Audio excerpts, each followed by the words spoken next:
Assalamualaikum warahmatullahi wabarakatuh. Pada saat kami tag gambar ini suasananya begitu cerah walaupun agak-agak mendung, dan di belakang wargi Bandung 1 kita bisa melihat asik ya, ada udara, ada air yang mengalir, udaranya cerah. Dan saya sudah bersama dengan tokoh pendiri Kabupaten Bandung Barat, Bapak Asep Ado Soehardi. Pak Asep, damang? Alhamdulillah. Saya kalau sudah bersama dengan pendiri, pasti warga Bandung 1 menganggap kita mau ngobrol yang serius. Enggak, kita mau ngobrol yang santai-santai aja dah. Yang serius mah ada asa riweuh ya zaman begini mah ya, Pak Asep Ado ya. Harus di parlemen kalau serius. Di PRD harus serius.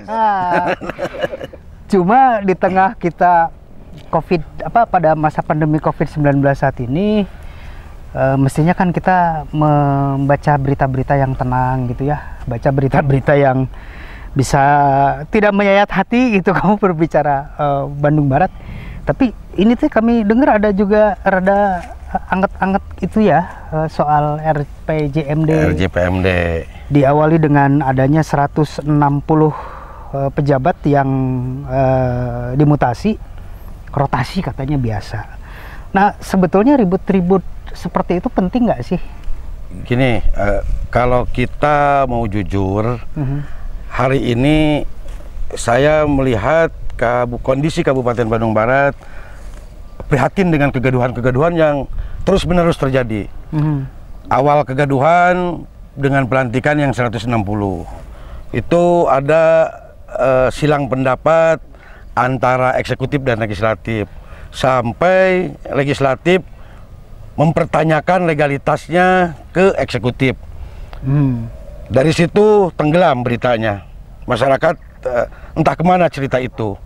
Jilid 2-nya pembahasan RJPMD. RJPMD dirubah atau tidak, sampai silang pendapat di ruang publik bahwa dua fraksi ini ada silang pendapat tentang lanjut atau tidaknya pembahasan RJPMD. Itu semestinya tidak terjadi kegaduhan-kegaduhan itu. Dalam kondisi hari ini kita tahu persis bahwa di Kabupaten Bandung Barat menangani wabah COVID ini belum maksimal. Banyak yang terpapar COVID tidak tersentuh oleh pemerintah. Isolasi semampunya. Terus penularan terus terjadi, penurunan belum terlihat. Maka hari ini saya berharap terutama ke teman-teman yang ada di legislatif, kalau ada tidak sepakat dengan legislatif, panggil. Padahal itu lebih mudah karena dia punya alurnya seperti itu. Jangan terkesan pundung. Jangan terkesan rotasi katanya jadi pundung gitu. Jangan, rotasi-mutasi memang biasa, hanya momentum aja yang kurang tepat. Saya harap kelanjutan RJPMD ini, silang pendapat antar dua fraksi ini tidak dilanjutkan kegaduhan, dibawa ke ruang publik. Saya berharap kan dia bisa, alurnya ada istilah puting, pakai aja puting. Siapa sebenarnya mampu tidak melakukan itu. Jadi jangan terus berdebat di ruang publik. Publik sedang prihatin kondisinya, ekonomi sedang carut marut. Yang menangani ini siapa? Ya. Justru saya melihat yang menangani kondisi kesehatan, kondisi wabah ini, saya tidak melihat yang serius. Hanya saya baca di media, baca di IG, himbauan-himbauan, implementasi penanganannya itu saya belum melihat yang sangat serius. Nah, Pak, lihat kegaduhan tadi, ada rotasi, kemudian dua fraksi mempertanyakan itu, akhirnya untuk RPJMD ditunda. Orang akhirnya juga mengait-ngaitkan. Biar tidak lebih lanjut terjadi polemik soal ini, apakah ini Pak PLT Bupati lebih baik beraudiensi saja dengan DPRD, mekanismenya seperti itu, atau DPRD langsung saja ngomong dengan Pak PLT? Ya, itu kan sebaiknya legislatif mengundang eksekutif. Apa ini kepentingannya RJPMD? Kalau toh ini dipandang perlu, ya lanjutkan. Tapi ini ada dua faksi, ya puting. Lanjut atau tidaknya diputuskan oleh produk politik. Kan begitu mekanismenya. Ya. Daripada membawa masyarakat pro dan kontra, akhirnya timbul kegaduhan. Dan tidak produktif. Dan tidak produktif, itu sangat tidak penting. Eksesnya bisa mengganggu kemana aja kalau begitu, Pak Asep Ado? Dalam kondisi prihatin ini, masyarakat harus dibawa-bawa, yang menolak juga apa yang ditolak, yang meneruskan juga apa yang dibela. Ini tidak jelas ya ujungnya. Karena season perbedaan pendapat antara legislatif dan eksekutif ini sering terlihat di ruang publik, tapi ujung-ujungnya beritanya terbawa angin, saling mengakomodir kepentingan. Selesai di situ. Ini masyarakat jangan terus dibodohi seperti itu. Ya, seenggaknya ini saya juga sudah ada 3 data ya dari beberapa media online. Ini masih ramai soal itu beritanya 1 hari yang lalu. Efeknya kalau RPJMD sendiri ditunda, bagaimana dengan pembangunan yang ada di Kabupaten Bandung Barat? Kalau RJI kan itu perlu kajian. Ya. Fungsi Bapeda di sini diuji. Harus memberi argumen yang kuat terhadap DPRD perlu dilanjut atau tidaknya. Ini harus perlu kajian yang akurat. Kalau memang efektif rubah tapi harus dengan argumen yang kuat secara sains, secara keilmuan. Jadi semuanya itu harus ada kajian. Nah, kalau rotasinya sendiri yang dipermasalahkan dari awal itu juga apakah bisa menghambat atau tidak? Karena katanya ada pejabat yang di satu bidang tertentu akhirnya karena diisi orang baru pembangunan jadi terhambat. Itu gini, betul nggak sih? Persoalan rotasi itu hak prerogatif pimpinan atau PLT Bupati. Kalau memang ada izin dari Depdagri itu sah-sah saja. Tapi memang momentum hari ini dalam kondisi satu kita sedang merasakan bencana wabah COVID. Kedua, kasus-kasus yang sedang diperiksa oleh KPK pun belum selesai.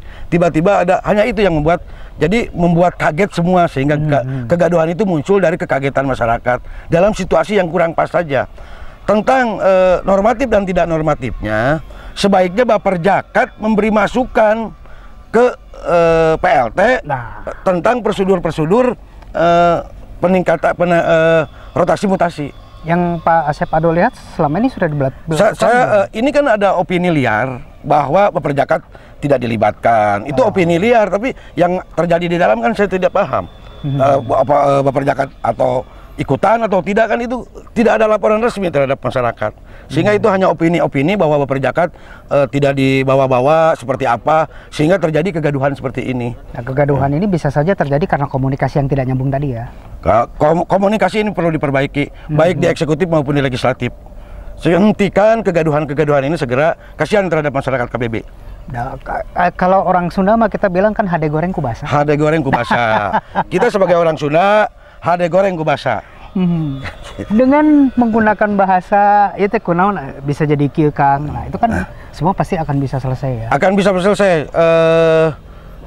Orang Sunda itu penuh adab, penuh maklum, hanya tentang Kulau Nuwun. Nah, itu dia. Gitu, hanya ketuk pintu aja. Kalau orang Sunda ketuk pintu pasti legowo.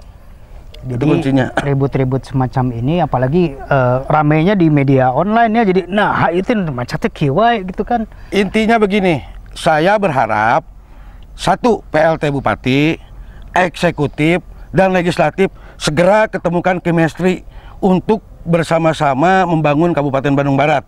Ngariung. Kepentingan politik tunda dulu dalam kondisi seperti ini. Karena 2004 masih panjang, masih lama. Pak Asep Ado melihat memang ada kepentingan politik di situ. Kalau kegaduhan kan awalnya biasanya dari perbedaan pandang politik, biasanya seperti itu. Nah, jadi itu yang harus diinikan dulu ya. Turunkan ego. Turun semua. Kemudian baru duduk satu meja dan satu tujuan untuk membangun Kabupaten Bandung Barat. Saya tidak rela apabila Bandung Barat oleh siapapun sampai salah urus. Bandung Barat itu dapat perjuangan yang sangat sulit.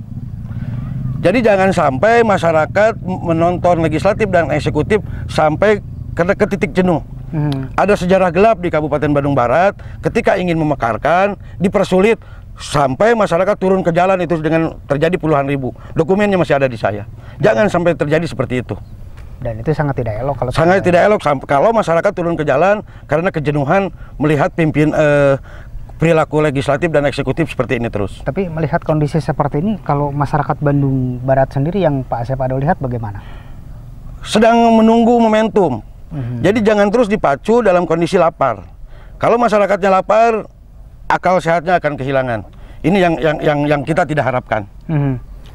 Jadi sekarang masyarakat juga mesti diimbau untuk tidak ikut dalam pusaran-pusaran isu yang masih liar gitu ya. Karena semuanya juga nanti akan kalau mereka eksekutif, legislatif sudah bisa berembuk bersama, semuanya akan bisa dijalani dengan baik ya. Kalau menghimbau itu kapasitasnya kan pemerintah. Yang saya harapkan statement-statement yang menimbulkan kegaduhan baik dari eksekutif maupun dari legislatif itu ditahan untuk jangan memancing kegaduhan itu sampai ke ruang publik yang lebih luas. Ya. Stop, eureun. Tong nyieun riweuh. Sudah berefek belum sih ke kondisi sekarang jadi penanganan COVID ada kaitannya dengan kegaduhan ini? Itu sangat.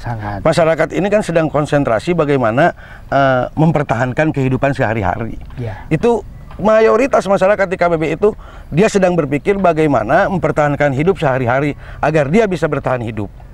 Terus dipertontonkan kegaduhan-kegaduhan yang dipandang oleh masyarakat kurang perlu. Itu akan menimbulkan kemarahan masyarakat. Nah, jangan sampai terjadi seperti itu. Jadi semuanya kita sudah mendengar saran dari pendiri Kabupaten Bandung Barat, Pak Asep Ado Soehardi, tinggal duduk bersama, adakan komunikasi, dan statement-statementnya terutama di ruang publik jangan sampai bisa menimbulkan kegaduhan. Kita lagi COVID atuh ya Pak Asep ya. COVID terus kita riweuh mah nanti malah selesai atuh. Tuh berapa coba setiap hari di masjidnya ya pengumuman kan, jadi aduh mending bikin begitu kan. Nah, mending konsen aja terhadap mengatasi kesulitan COVID ini. Itu masyarakat akan menilai nanti juga. Ada hal juga barangkali yang ingin disampaikan untuk soal penanganan COVID secara spesifik. Apa sih yang masih harus diperhatikan oleh pemerintah Kabupaten Bandung Barat? Saya kepada pemerintahan Kabupaten Bandung Barat, terutama kepada lidik sektor, Dinas Kesehatan Kabupaten Bandung Barat, mohon lebih serius berimplementasi bagaimana mengatasi COVID ini. Bila perlu, relawan-relawan ini sampai tingkat RT. Tapi jangan hanya sampai menghimbau. Implementasinya ada tidak? Banyak yang terpapar COVID, kebingungan harus kemana melapor. Dan harus minum apa obatnya. Jadi jangan sampai seadanya. Kalau ini dibiarkan, ini tingkat bahaya di Kabupaten Bandung Barat, bahaya untuk masyarakat, perluasan penularannya akan lebih luas. Nah itu dia. Itu dia apa yang sudah disampaikan oleh pendiri Kabupaten Barat, maksud kami Kabupaten Bandung Barat, Pak Asep Ado Soehardi. Mudah-mudahan ini bisa meredakan situasi ya Pak Asep. Ya, siap. Dan mudah-mudahan juga kasus COVID ini akhirnya bisa ditangani. Semua mesti slow down, harus seperti tadi digarisbawahi, hade goreng kubasa dengan komunikasi yang baik. Semua insya Allah berjalan dengan baik. Hatur nuhun pisan Pak Asep Ado Soehardi. Nanti kapan-kapan kita ngobrol lagi tentang Bandung Barat yang lain ya. Assalamualaikum warahmatullahi wabarakatuh. Waalaikumsalam warahmatullahi wabarakatuh.